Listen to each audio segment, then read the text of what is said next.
राजा जनक जी स्वयंवर में राजा दशरथ जी को क्यों नहीं बुलाए थे?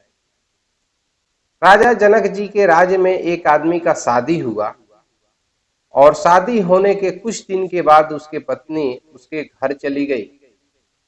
तो ये आदमी जा रहा था अपने ससुराल बुलाने के लिए। खूब सुंदर कपड़ा पहना था, जूता बेल्ट लगाया था और जा रहा था। तो रास्ते में कुछ दूर जाने के बाद से बहुत कीचड़ हुआ था और कीचड़ होने के बाद से वहां का जमीन बिल्कुल दलदल हो चुका था और उसमें एक गाय जा करके फंस गई थी। गाय इतना फंस चुकी थी कि वह निकल नहीं पा रही थी। जब गाय देखी इस आदमी को तो बोली कि हे भगवान, आप हमें बचा लीजिए, और उस आदमी से प्रार्थना करने लगी कि आप हमें निकाल दीजिए।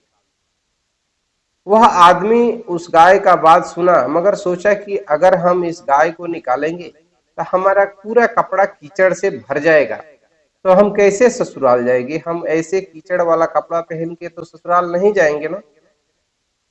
अब उसके बाद से वह सोचा कि अगर हम कीचड़ से जा रहे हैं फिर भी हमारा कपड़ा गंदा हो जाएगा, तो क्यों नहीं इस गाय के ऊपर से चल के हम चले जाए। वह आदमी वही किया, गाय के ऊपर पांव रख करके चला गया। जैसे गाय के ऊपर पांव रख करके पार किया तो गाय श्राप दे दी कि जाइए, आप जिसको देखने जा रहे हैं उसे देख नहीं पाइएगा और उसका मृत्यु हो जाएगा।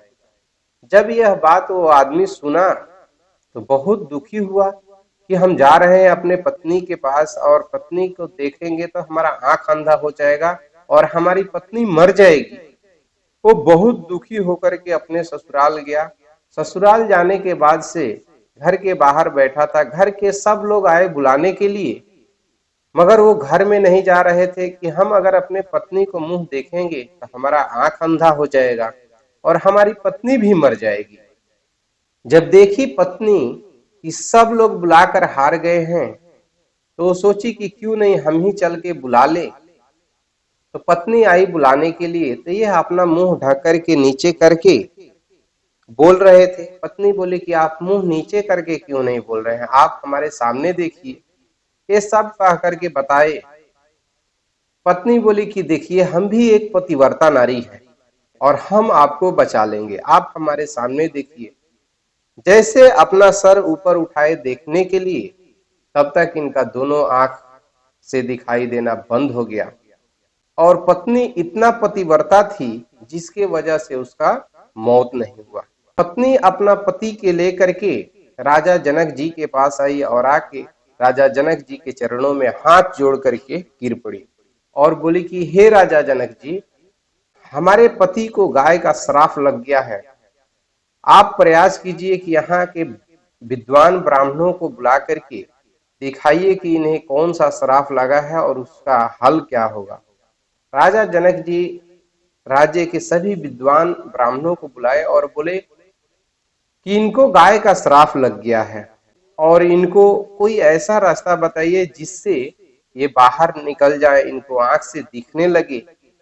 सभी विद्वान ब्राह्मण देखे तो बताए कि ये श्राप लग गया। इस श्राप को कटित करने के लिए यही उपाय है कि अगर कोई पतिव्रता नारी समुद्र से चलनी में पानी ला करके और ला करके इनके आंख पे छींटा मारेगी तो बिल्कुल इनको आंख से दिखने लगेगा।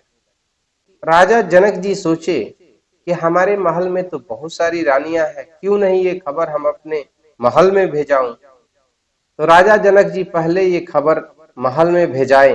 महल में जब ये खबर गया तो सब रानी सोचने लगी क्या पता हम पतिव्रता है कि नहीं है। सब रानी को संदेह होने लगा। कोई रानी तैयार नहीं हुई कि हम ये काम कर सकते हैं। राजा जनक जी को पता लग गया कि हमारे महल में कोई भी ऐसा नारी नहीं है जो पतिव्रता है। अब राजा जनक जी हर राज्य में ये निमंत्रण दिए कि अगर किसी राज्य में कोई पतिव्रता नारी है तो हमारे राज्य में भेजा जाए, ऐसा ऐसा बात है।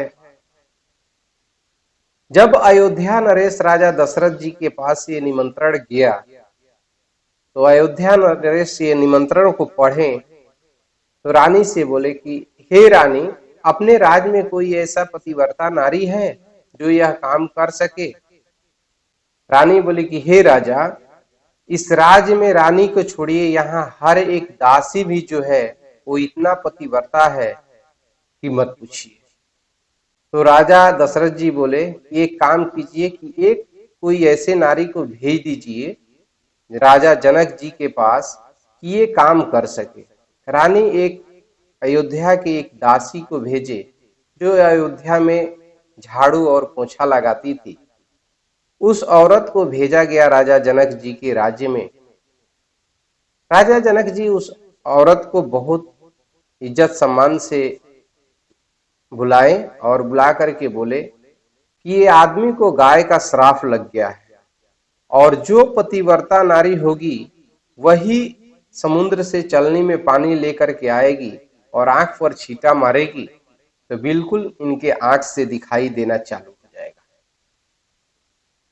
औरत एक चलनी ले और समुद्र के किनारे गई और जाकर के बोली कि हे गंगा मैया, अगर हम पतिव्रता नारी हैं, हम अपने पति के सिवा किसी को नहीं देखते हैं, तो ये चलनी का पानी हमारे एक बूंद भी नहीं गिरना चाहिए। और गंगा जल चलनी में उठाई और लेकर के राजा जनक जी के राज्य में चल गई।